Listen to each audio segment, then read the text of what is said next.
Hello மக்களே, the logic நிகழ்ச்சிக்கு உங்களை வரவேற்கிறேன். நான் உங்கள் ரா சீனிவாசன்.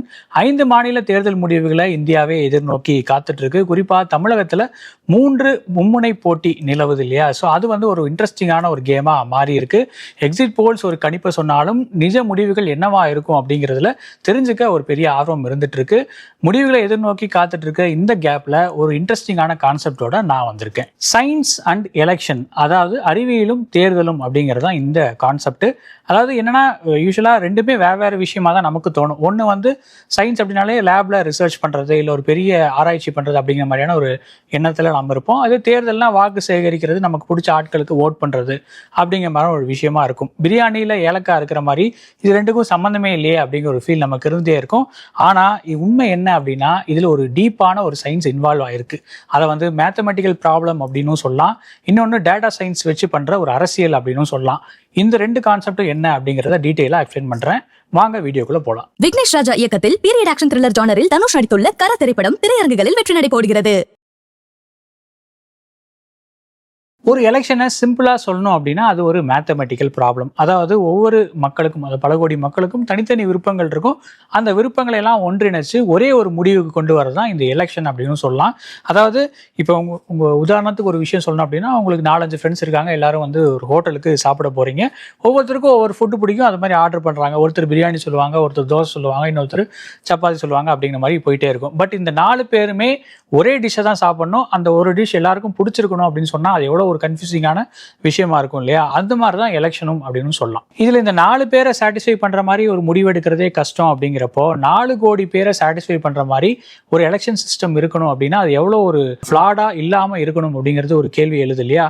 பட் நம்ம எலெக்ஷன் சிஸ்டம் எப்படி இருக்கு? மேக்ஸ்ல ஏரோஸ் இம்பாசிபிலிட்டி தியரம் அப்படின்னு ஒன்று இருக்கு. இதை கென்னத் ஏரோ அப்படிங்கிற நோபல் பரிசு பெற்ற கணித ஆராய்ச்சியாளர் இதை கண்டுபிடிச்சிருக்காரு. அவர் சொல்ற ஒரு விஷயம் என்ன அப்படின்னா, இந்த உலகத்திலேயே எந்த எலெக்ஷன் சிஸ்டம் எடுத்துக்கிட்டாலும் 100% நியாயமான ஒரு சிஸ்டம் கிடையவே கிடையாது அப்படின்னு அடிச்சு சொல்றாரு. எந்த எலெக்ஷன் சிஸ்டமா இருந்தாலும் அதுல ஒரு லாஜிக் லூப் ஹோல் இருக்கு அப்படிங்கிறது தான் இந்த தியரத்தோட அடிப்படை. உதாரணத்துக்கு ஒரு விஷயம் சொல்லணும் அப்படின்னா, சில நேரங்கள்ல பெரும்பான்மை மக்களுக்கு பிடிக்காத ஒருத்தர் கூட ஓட்ஸ் பிரியறதுனால ஜெயிக்கிறதுக்கான வாய்ப்பு உண்டு அப்படிங்கிறது தான் இந்த சிஸ்டத்தோட அடிப்படை. இந்த லாஜிக்கல் லூப்போட புரிஞ்சுக்கிட்டு தான் பொலிட்டிக்கல் ஸ்ட்ராட்டஜிஸ்ட் நிறைய பேர் ஒர்க் பண்றாங்க. தங்களுக்கு சாதகமான அந்த அரசியல் கட்சி ஆட்சியில் அமரணும் அப்படிங்கிறதுக்காக சில கணக்குகளும் போடுறாங்க. அடுத்ததாக இதே தேர்தலை மையப்படுத்தி மேக்ஸ்ல இருக்கிற மற்றும் ஒரு இன்ட்ரெஸ்டிங்கான தியரம் தான் இந்த மீடியன் ஓட்டர் தியரம் அப்படிங்கிறது. தமிழ்ல இதை மைய வாக்காளர் தேற்றம் அப்படிங்கிற மாதிரி சொல்லலாம். இதை ஒரு உதாரணத்தோட விளக்கணும் அப்படின்னா, பொலிட்டீஷியன்ஸ் இந்த தேர்தல் சமயத்தில் ரொம்ப ஆக்டிவா இருப்பாங்க. தேர்தல் வாக்குறுதிகள் நிறையா வழங்குவாங்க. நாங்கள் இதை பண்ணுவோம், அதை பண்ணுவோம் அப்படிங்கிற மாதிரி விஷயங்கள் சொல்லுவாங்க. இதுக்கு பின்னாடியும் இந்த சயின்ஸ், இந்த தேற்றம் இருக்கு அப்படின்னு சொல்லலாம்.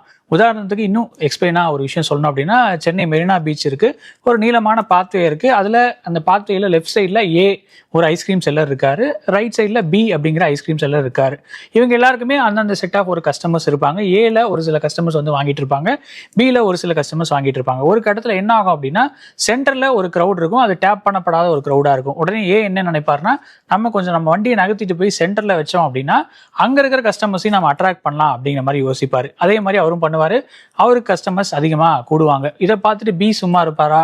அவர் என்ன நினைப்பாருன்னா, நம்மளும் இந்த சென்டர் பாயிண்டை நோக்கி நகர்ந்தோம்னா அங்க இருக்கிற கஸ்டமர்ஸை நாமளும் அட்ராக்ட் பண்ணலாம் அப்படிங்கிற ஒரு முடிவுக்கு வருவாரு. அதே மாதிரி அவரும் அதை ட்ரை பண்ணுவாரு. இதே ஒரு விஷயத்தை தான் இந்த அரசியல் கட்சிகளும் ஃபாலோ பண்றாங்க. அதாவது அதீத கொள்கை பிடிப்புள்ள கட்சிகள் கூட இந்த மாதிரி தேர்தல் சமயத்துல கூட்டணிக்கா இருக்கட்டும், இல்லை தேர்தல் வாக்குறுதிகளுக்காக இருக்கட்டும், இறங்கி வர ட்ரை பண்ணுவாங்க. அதாவது அவங்களோட கொள்கையில கொஞ்சம் தரத்திட்டு நியூட்ரல் ஓட்டர்ஸ் இருப்பாங்க இல்லையா, அதாவது அன்டாப்டு பொட்டன்ஷியல் உள்ள ஓட்டர்ஸ் அப்படிம்பாங்க இல்லையா, அந்த மாதிரியான விஷயங்களை அட்ராக்ட் பண்றதுக்கு சில விஷயங்கள் ட்ரை பண்ணுவாங்க. அவங்கள நம்ம அட்ராக்ட் பண்ணிட்டா நம்மளோட ஓட் பேங்க் கூடும், நமக்கான மெஜாரிட்டி கிடைச்சிரும் அப்படிங்கிறது தான் அவங்களோட கால்குலேஷன். அதன்படி யார் மைய பகுதியில் இருக்காங்களோ அவங்க தான் எலெக்ஷனை ஜெயிப்பாங்க அப்படிங்கிறது தான் இந்த கேம் தியரியோட அடிப்படை. மேக்ஸ் இந்த விளையாட்டோட ரூல்ஸை நமக்கு சொல்லி தருது அப்படின்னா, இந்த அரசியல் விளையாட்டை எப்படி விளையாடணும் அப்படிங்கறத இந்த டேட்டா சயின்ஸ் சொல்லி தருது அப்படின்னு சொல்லலாம். உதாரணத்துக்கு இன்னைக்கு எலெக்ஷன் ஆஃப்லைன்ல எந்த அளவு கம்பீட் பண்ணி ஜெயிக்கப்படுதோ அதே மாதிரி ஆன்லைன்லயும் ஜெயிக்கப்படுது. இங்க மைக்ரோ டார்கெட்டிங் அப்படிங்கிற மாதிரி ஒரு விஷயத்த நம்ம பார்க்க முடியும். நம்ம செல்போன்ல வர ஆட்ஸ்ல இருந்து பல விஷயங்கள் ஒரு ஓட்டர்ஸை இன்ஃப்ளூயன்ஸ் பண்ணுது அப்படின்னு சொல்லலாம். நீங்க அமேசான் அல்லது பிளிப்கார்ட்ல ஒரு ஷூவோட விலை என்ன அப்படிங்கறத ஒரு கியூரியாசிட்டியில செக் பண்ணிருப்பீங்க. உடனே நீங்க அடுத்து வேற வேலைகள்லயும் மூழ்கிருவீங்க. அப்படி இருக்கிறப்போ வேற சைட்ஸில் கூட இந்த ஷூ தொடர்பான ஆட்ஸ் வர ஆரம்பிக்கும். இன்ஃபேக்ட் இன்னுமே ஆஃபர் ப்ரைஸில் தரோம் அப்படிங்கிற மாதிரி கூட உங்களுக்கு அந்த ப்ராடக்டை புஷ் பண்ணுவாங்க. இதுக்கு பேர் தான் அல்காரிதம். இந்த அல்காரிதமை யூஸ் பண்ணி உங்களோட ஓட்டை வின் பண்ண ட்ரை பண்ணால் எப்படி இருக்கும், அதுதான் இப்போ இந்த காலகட்டத்தில் நடந்துட்டு இருக்கு அப்படின்னு சொல்லலாம். இதுக்கு பேர் தான் மைக்ரோ டார்கெட்டிங் அப்படிங்கிற மாதிரி சொல்லுவாங்க. டேட்டா அனலிஸ்ட் இல்லை டேட்டா சயின்டிஸ்ட்லாம் என்ன பண்ணுவாங்க அப்படின்னா, முதல்ல உங்களை ஒரு ப்ரொஃபைல் பண்ணுவாங்க. நீங்கள் எந்த மாதிரியான வீடியோஸ் பார்க்குறதுல இன்ட்ரெஸ்ட் காட்டுறீங்க, நீங்கள் எந்த மாதிரியான கண்டென்ட் வந்து சைட்டில் ப்ரௌஸ் பண்ணுறீங்க, எந்த மாதிரியான விருப்ப தேர்வுகள் உங்களுக்கு இருக்குது, இன்ஃபேக்ட் உங்களோட வேலை என்ன, இந்த மாதிரியான விஷயங்கள் எல்லாமே அவங்க ஒரு ப்ரொஃபைல் பண்ணி வச்சுருவாங்க. இதை பேஸ் பண்ணி உங்களுக்கு வந்து ஆட்ஸை புஷ் பண்ணுவாங்க. உதாரணத்துக்கு நீங்கள் வந்து ஒரு சூழலியல் ஆர்வலாக இருந்தால் ஒரு அரசியல் கட்சி ஆட்சிக்கு வந்ததும் சூழலியலுக்கு என்னெல்லாம் பண்ணும் அப்படிங்கிறத உங்களுக்கு புஷ் பண்ணிகிட்டே இருப்பாங்க. இல்லைனா இன்னொரு நெகட்டிவ் டார்கெட்டிங்கும் பண்ணுவாங்க. உதாரணத்துக்கு நீங்கள் அந்த என்விரான்மெண்ட் ஆர்வலாக இருக்கிறப்போ எதிர்கட்சிகள் ஆட்சிக்கு வந்தால் என்விரான்மெண்ட் ரிலேட்டாக இந்த குற்றம்லாம் செய்வாங்க அப்படின்னு கூட அதை வந்து உங்களுக்கு தெரிவிப்பாங்க. இது உங்களுக்கு ஒரு அலார்மிங்கான ஒரு விஷயமா இருக்கும். இதை உங்களோட ஓட்டை இன்ஃப்ளூயன்ஸ் பண்ணும் அப்படின்னு சொல்லலாம். முன்னாடியெல்லாம் 1,00,000 பேருக்கு ஒரு பேப்பர் ஆடு தருவாங்க. அந்த பேப்பர் ஆடு பார்க்குறவங்க எல்லாருமே ஒரே ஆடியன்ஸாக ஒரு மைண்ட் செட்டில் டியூன் ஆகி இருப்பாங்க. எல்லாத்துக்குமே ஒரே ஆடு தான் காட்டப்படும். பட் இப்போ என்ன நடக்குது அப்படின்னா, நீங்கள் விவசாயத்தில் ஆர்வம் உள்ள ஒரு ஆளாக இருந்தால் உங்களுக்கு இந்த கட்சி ஆட்சிக்கு வந்ததுக்கப்புறம் விவசாயம் தொடர்பாக என்னெல்லாம் திட்டம் வச்சுருக்காங்க அப்படிங்கிறத காமிச்சிட்டே இருப்பாங்க. இது மாதிரி விளையாட்டு ஆர்வலருக்கு வேற ஒரு கேம்பெயின், இந்த மாதிரி விதவிதமான கேம்பெயின்ஸ் டேட்டாவில் உங்களால் டிசைன் பண்ண முடியும். அதுதான் இந்த காலகட்டத்தில் நடந்துட்டுருக்கு. இதை யூஸ் பண்ணி தான் social media push and website ads இதெல்லாமே நடந்துட்டுருக்கு அப்படின்னு சொல்லலாம். இதோட அடிஷ்னலாக பண்ணுற இன்னொரு விஷயம் தான் இந்த ஏபி டெஸ்டிங் அப்படிங்கிற பிரம்மாஸ்திரம். அதாவது ஒரு விஷயத்தை 2 விதமாக உங்களுக்கு வந்து புகுத்துவாங்க. அதில் எந்த விஷயம் எந்த வகையில் உங்களுக்கு அது பிடிக்குதோ அதை திரும்ப ரீடார்கெட் பண்ணிகிட்டே இருப்பாங்க. உதாரணத்துக்கு ஒரு தலைவர் சிரிக்கிற போஸ், ஒரு தலைவர் கோபமாக இருக்கிற போஸ், இதை வந்து ஒரு 10,000 பேருக்கு பிரித்து 2 விதமாக காட்டுவாங்க. அதில் எந்த ஒரு போஸுக்கு நல்ல ஒரு ரெஸ்பான்ஸ் கிடைக்குதோ அதை ஒரு ஃபைனலைஸ் பண்ணி மற்ற எல்லாருக்குமே அதை வந்து டெலிகாஸ்ட் பண்ணுவாங்க, அந்த ஆடை புஷ் பண்ணுவாங்க. இதுதான் இப்போ நடந்துட்டு இருக்கு. இந்த ஏபி டெஸ்டிங் அப்படிங்கிறது இந்த பொலிட்டிக்கல் கேம்பெயின்ஸில் ஒரு முக்கியமான பங்கு வகிக்குது. இது வெறும் தியரி மட்டும் கிடையாது, இதுக்கு ஒரு லைவ் எக்ஸாம்பிளும் இருந்திருக்கு. உதாரணத்துக்கு சொல்லணும் அப்படின்னா, கேம்பிரிட்ஜ் அனலிட்டிகா அப்படிங்கிற விஷயம் தான் 2016 அமெரிக்க அதிபர் தேர்தலில் இது எக்ஸ்டென்சிவாக பயன்படுத்தப்பட்டுச்சு. இது ஒரு பெரிய சர்ச்சையும் ஆச்சு அப்படின்னு சொல்லலாம். அதாவது ஃபேஸ்புக் மாதிரியான ஒரு நிறுவனத்தில் அந்த ஒரு குவிஸ் போட்டி வச்சாங்க. அதில் மக்களோட டேட்டாவை அவங்களுக்கே தெரியாமல் திருடினாங்க. அந்த குவிஸோட இன்டென்ஷனே என்னென்னா, மக்கள் எந்த மாதிரியான ஒரு இன்டென்ஷனில் இருக்காங்க அப்படிங்கிறத கண்டுபிடிக்கிறது தான். அது மூலமாக அவங்கள வந்து ஒரு ப்ரொஃபைல் பண்ண ஆரம்பித்தாங்க. அந்த மக்களை வந்து 3 வகையாக பிரித்தாங்க அப்படின்னு சொல்லலாம். அதில் அவங்கள டார்கெட் பண்ணது மெயினான ஒரு செக்டார் என்ன அப்படின்னா, யாருக்கு ஓட் பண்ணுறது அப்படின்னு ஒரு கன்ஃபியூஷனில் இருப்பாங்க இல்லையா, அந்த மக்களை தான்.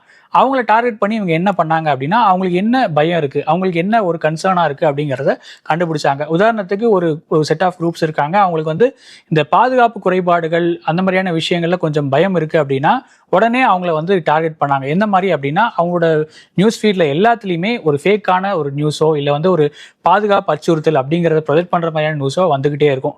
அதே மாதிரி எதிர்கட்சிகள் ஆட்சிக்கு வந்தால் இந்த மாதிரியான பாதுகாப்பு பிரச்சனைகள் வரும் அப்படிங்கிறதையும் அவங்க திரும்ப ரீஹைட்ரேட் பண்ணிட்டே இருந்தாங்க. இது அந்த ஓட்டரை இன்ஃப்ளூயன்ஸ் பண்ணிச்சு. ஒரு பர்டிகுலர் கட்சிக்கு நம்ம ஓட் போட்டால் நம்ம சேஃப் ஆயிரும் அப்படிங்கிற ஒரு மைண்ட் செட்டை அவங்களுக்கு கிரியேட் பண்ணிச்சு. இதுதான் அந்த கேம்பிரிட்ஜ் அனலிட்டிகால பண்ண ஒரு விஷயம். இந்த சைக்கலாஜிக்கல் ப்ரொஃபைலிங் ஏன் ஆபத்தானது அப்படின்னா, உங்களை பற்றி உங்களுக்கே தெரியாத விஷயங்கள் கூட இந்த டேட்டாவுக்கு தெரிஞ்சிருக்கும் அப்படின்னு சொல்லலாம். உங்களுக்கே தெரியாமல் உங்கள் ஃபோன் வழியாக உங்கள் மூளைக்குள்ளே போய் ஒரு ஐடியாவை இன்ஜெக்ட் பண்ணுறது தான் இந்த டேட்டா சயின்ஸோட பாலிடிக்ஸு. இன்ஃபேக்ட் இது பணத்தை கொடுத்து ஓட்டை வாங்குறத விட ஒரு ஆபத்தான விஷயம் அப்படின்னு சொல்கிறாங்க அறிவியலாளர்கள். இது வரைக்கும் மேக்ஸும் சயின்ஸும் ஒரு எலெக்ஷனை எப்படியெல்லாம் இன்ஃப்ளூயன்ஸ் பண்ணுது அப்படிங்கிறத பார்த்தோம். ஒரு ஓட்டரோட மைண்ட் செட்டை அதை எப்படியெல்லாம் மாற்றுது அப்படிங்கிறதையும் புரிஞ்சுக்கிட்டோம். பட் இன்னொரு விஷயம் இதில் சுவாரஸ்யமாக சொல்லணும் அப்படின்னா, இந்த தேர்தல் தான் எதிர்காலத்தில் இந்த சயின்ஸும் மேக்ஸும் எப்படி இருக்க போகுது அப்படிங்கிறத டிசைட் பண்ண போகுது.